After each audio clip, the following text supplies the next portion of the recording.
Sejarah sastra Indonesia pada periode tahun 1950-an. Pada awal tahun 1950-an, para sastrawan Indonesia berada dalam situasi yang kompleks.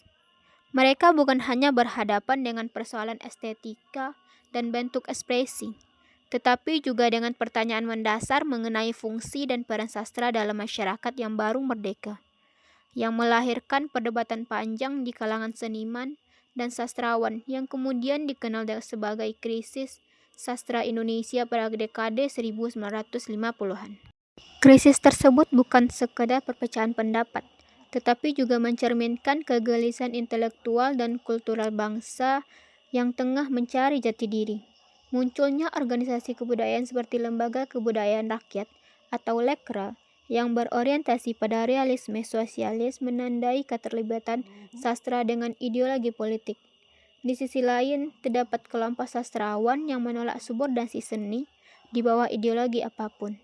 Mereka berpendapat bahwa sastra harus merdeka, bebas dari kepentingan politik dan menjadi wadah ekspresi kemanusiaan universal.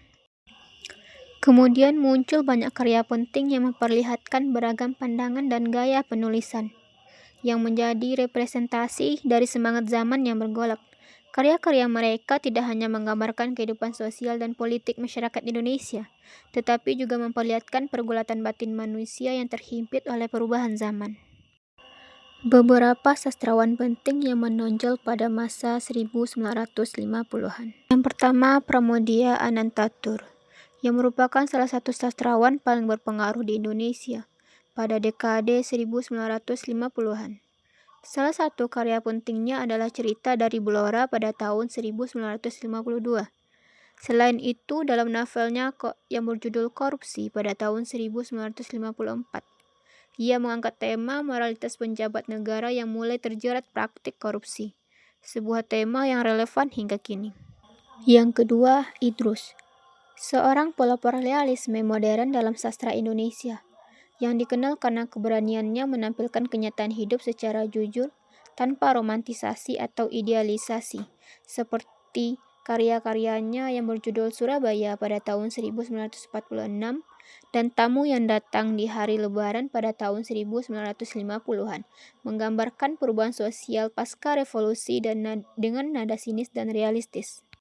Yang ketiga ada Utuy Tatang Sontani pada tahun 1920 sampai 1979. Seorang tokoh penting dalam dunia drama dan prosa Indonesia modern, yang dikenal dengan karya-karya yang menggambarkan konflik batin manusia dan ketegangan antara idealisme dan kenyataan sosial.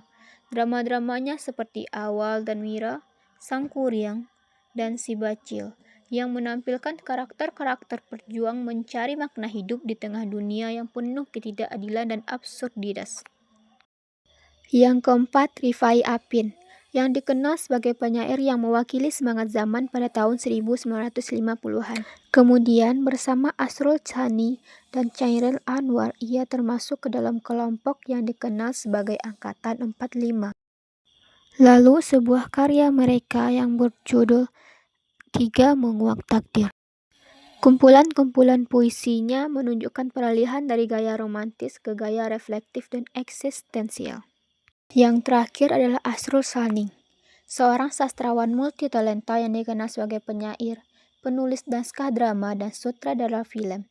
Pada tahun 1950-an, ia banyak menulis puisi dan drama yang menggambarkan keresahan intelektual serta idealisme kemanusiaan. Karya-karyanya yang terkenal seperti Jirta dan Nyonya Sehat menampilkan gaya bahasa puitis dan reflektif. Ciri utama karya sastra periode ini adalah realisme sosial, yakni upaya menggambarkan kenyataan masyarakat dengan jujur tanpa romantisasi. Para pengarang berusaha menampilkan penderitaan rakyat, konflik moral pejabat, kesenjangan sosial dan dilema kehidupan modern dengan gaya bahasa yang lebih lugas dan kritis.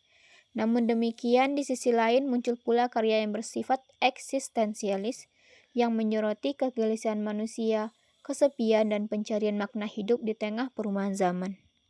Itulah sedikit pembahasan mengenai sejarah sastra Indonesia periode 1950.